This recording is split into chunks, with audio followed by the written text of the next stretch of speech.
Welcome to Far From Wall Street. This is Michael McCall for Wednesday, March 13th, 2019. Welcome back.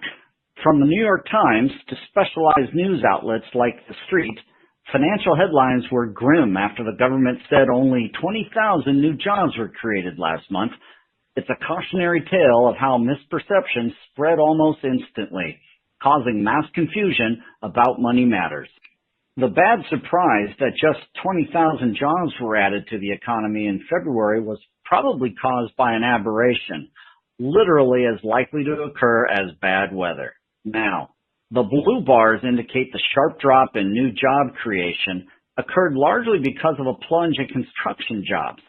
Construction hiring plunged due to unusually bad weather across the country. This triggered headlines of an economic storm when the problem was really just a bad spell of stormy weather. Now, stay with me here. Average hourly earnings for blue-collar workers rose by 1.7% in the 12 months through December and 11.6% in the 10 years through 2018. Now, to be clear, in the last decade, blue-collar Americans saw an 11.6% gain in real purchasing power. When you include managers and white-collar employees, real hourly earnings of all U.S. employees was up 11.5% for the decade, as blue-collar workers actually saw slightly larger wage gains over the past decade than the average American worker, thus debunking the myth that blue-collar workers have trailed other Americans in wage gains. It just isn't true.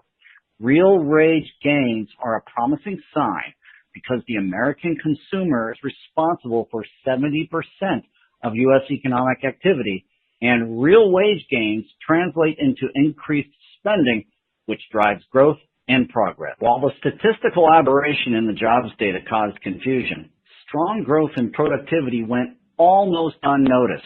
This data extended an important fundamental economic trend that's been unfolding for the last 3 years. Productivity increased by 1.9% in the final quarter of 2018.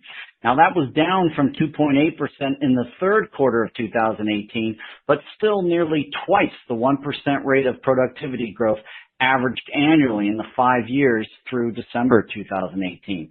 The media is always looking for the negative spin. So productivity gains directly offset inflation.